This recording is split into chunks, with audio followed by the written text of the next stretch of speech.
85 साल के आसाराम बापू को मंगलवार को गुजरात के गांधीनगर सेशन कोर्ट ने दिया दोषी करार, जिसमें एक बार फिर आसाराम को सुनाई गई आजीवन कारावास की सजा। इससे पहले जोधपुर कोर्ट ने 2018 में यूपी की एक नाबालिग लड़की से रेप के मामले में सुनाई थी उम्र कैद की सजा। तब से वे जोधपुर जेल में है बंद। यूपी में दिनों दिन गर्माता नजर आ रहा रामचरितमानस को लेकर शुरू हुआ विवाद, जहां समाजवादी पार्टी दलित व पिछड़ों को लेकर राजनीति करती आ रही नजर। अखिलेश यादव द्वारा खुद को शूद्र बताने के अगले ही दिन लखनऊ में समाजवादी पार्टी कार्यालय के बाहर लग गई गर्व से कहो हम शूद्र हैं की होर्डिंग। हालांकि अखिल भारतीय कुर्मी क्षत्रिय महासभा द्वारा लगाई गई है यह hoarding. Deputy CM Keshav Prasad Maurya बोले, इस नौटंकी से सपा को फायदा कम और नुकसान होगा ज्यादा। कहा सपा बनेगी समाप्तवादी पार्टी। बलरामपुर में एसपी आवास में तैनात सिपाही ने खुद को कनपट्टी पर मारी गोली, जिससे 23 वर्षीय सिपाही अभिषेक यादव की मौके पर ही हो गई मौत। सुसाइड करने का कारण नहीं हो सका स्पष्ट। पुलिस ने शव को पोस्टमार्टम के लिए भेजकर मामले की जांच की शुरू। सीएम शिवराज सिंह चौहान ने कलेक्टर कमिश्नर कॉन्फ्रेंस में अफसरों की तारीफ, जहां उन्होंने कहा कि हम वो लोग हैं जिन्हें जनता की जिंदगी बदलने का मिला है सौभाग्य। आप शासन के हैं प्रतिनिधि, अच्छा कार्य देखकर मन में आनंद और होती है प्रसन्नता। बोले आप साधारण नहीं बल्कि मध्य प्रदेश के हैं सबसे महत्वपूर्ण व्यक्ति। बीती रात यूपी के पूर्व मंत्री व सपा नेता भगवती प्रसाद सागर की बेटी की शादी में शामिल होने के लिए कानपुर पहुंचे सपा के राष्ट्रीय महासचिव स्वामी प्रसाद मौर्य, जहां उन्होंने कहा कि उन्हें सिर्फ रामचरितमानस की महिलाओं और शूद्रों को गाली देने की चौपाई से है आपत्ति।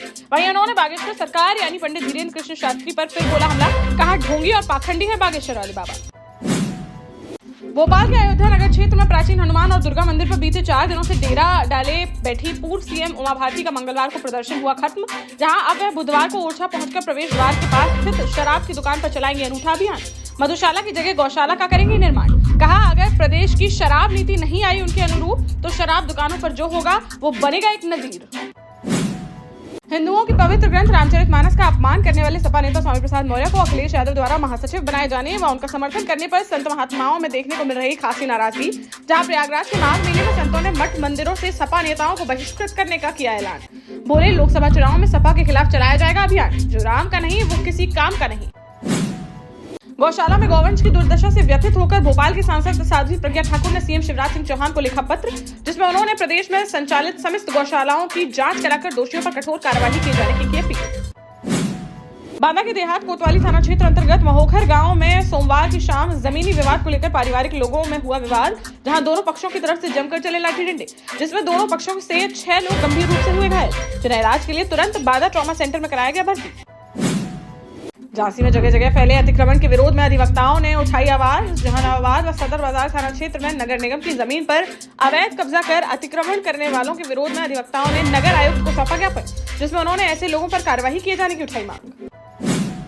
जालौन हमीरपुर के मध्य देर रात देखने को मिला एक बड़ा सड़क हादसा, जिसमें जालौन के इंडिया बुजुर्ग गांव के प्रधान जगभान समेत 2 लोगों की चली गई जान। वहीं हादसे में कार सवार 3 अन्य लोग गंभीर रूप से हुए घायल, जिन्हें तुरंत इलाज के लिए अस्पताल में कराया गया भर्ती। पुलिस ने शव को पोस्टमार्टम के लिए भेजकर जांच की शुरू। झांसी के लाइट चौराहे पर युवती ने मनचले की चप्पलों से की जमकर धुनाई, जहां एक आशिक मिजाज युवक युवती को बताने लगा अपनी पत्नी हिना खान, जबकि युवती के अनुसार वह उसे जानती तक नहीं। मनचले की हरकतों से युवती का चढ़ गया पारा और उसने अपनी चप्पलों से की जमकर धुनाई। काफी देर तक चले इस ड्रामे को देखने के लिए लोगों की लग गई भारी भीड़। किसी तरह समझा बुझाकर महिला को कराया गया शांत। वहीं घटना का वीडियो सोशल मीडिया पर हुआ वायरल। हमीरपुर में मंगलवार को अवैध अतिक्रमण पर चला प्रशासन का बुलडोजर, जहां मुस्करा कस्बे में सड़क के दोनों तरफ अवैध कब्जा कर बनाई गई सैकड़ों दुकानों पर की गई कार्रवाई। प्रशासन ने सभी अवैध दुकानों पर बुलडोजर चलाकर कर दिया उन्हें जमींदोज। झांसी में अपहरण कर 10 रुपए के स्टाम्प पेपर पर 2 किशोरियों को बेचने का बड़ा मामला आया सामने, जहां कोतवाली थाना क्षेत्र अंतर्गत उन्नाव गेट बाहर रहने वाली गायत्री ने थाने में दिया प्रार्थना पत्र, जिसमें उसने बताया कि अप्रैल 2022 में रिश्तेदारों ने अपहरण कर 10 रुपए के स्टाम्प पर 2 लाख रुपए में बेच दी थी उसकी 2 नाबालिग पुत्रियां, जो न्यायालय के आदेश पर परिजनों को मिल सकी थी वापस, लेकिन आरोपियों पर नहीं हुई कोई कार्यवाही। तो बीती देर रात एक बार फिर दोनों किशोरियों का अपहरण कर ले गए आरोपी। पीड़ित परिवार से कार्यवाही की उठाई मांग। दमोह में बागेश्वर धाम पीठाधीश्वर को लेकर अभद्र टिप्पणी करना 2 बाइक सवारों को पड़ गया भारी, जहां अर्जी लगाने बागेश्वर धाम जा रहे भगवाधारी युवाओं ने अभद्र टिप्पणी करने के आरोप में बाइक सवारों को पकड़कर कर दी जमकर धुनाई, जिसका वीडियो सोशल मीडिया पर हुआ वायरल। हालांकि दोनों पक्षों की तरफ से थाने में नहीं दी गई कोई तहरीर। झांसी के मौरानीपुर में चोरों का देखने को मिल रहा आतंक, जहां बीती रात बेखौफ चोरों ने कोतवाली थाना क्षेत्र के देवरी चौकी अंतर्गत ग्राम पठा में एक घर को बनाया निशाना, जहां अलमारी का ताला तोड़कर उसमें रखे 3 लाख रुपए नगद व लाखों की कीमत के सोने चांदी के जेवरात लेकर हो गए फुचक्कर। मौके पर पहुंची पुलिस ने घटनास्थल का बारीकी से किया निरीक्षण। पीड़ित की तहरीर पर मामला दर्ज कर अज्ञात बदमाशों की तलाश की शुरू। झांसी के लक्ष्मी तालाब स्थित प्राचीन महाकाली विद्यापीठ में आयोजित श्री शतचंडी महायज्ञ में पूर्णाहुति का किया गया आयोजन, जहां बनारस से आए विद्वानों द्वारा मंत्रोच्चारण के साथ मां महाकाली, महालक्ष्मी व सभी देवियों की आराधना करने के भक्तों द्वारा दी गई पूर्णाहुति। इस मौके पर मुख्य यजमान मंदिर के पुजारी पंडित अजय त्रिवेदी, मुख्य अतिथि बबीना विधायक राजीव सिंह पारिछा, अतुल पाठक, तन्मय त्रिवेदी समेत अन्य गणमान्य लोग रहे मौजूद।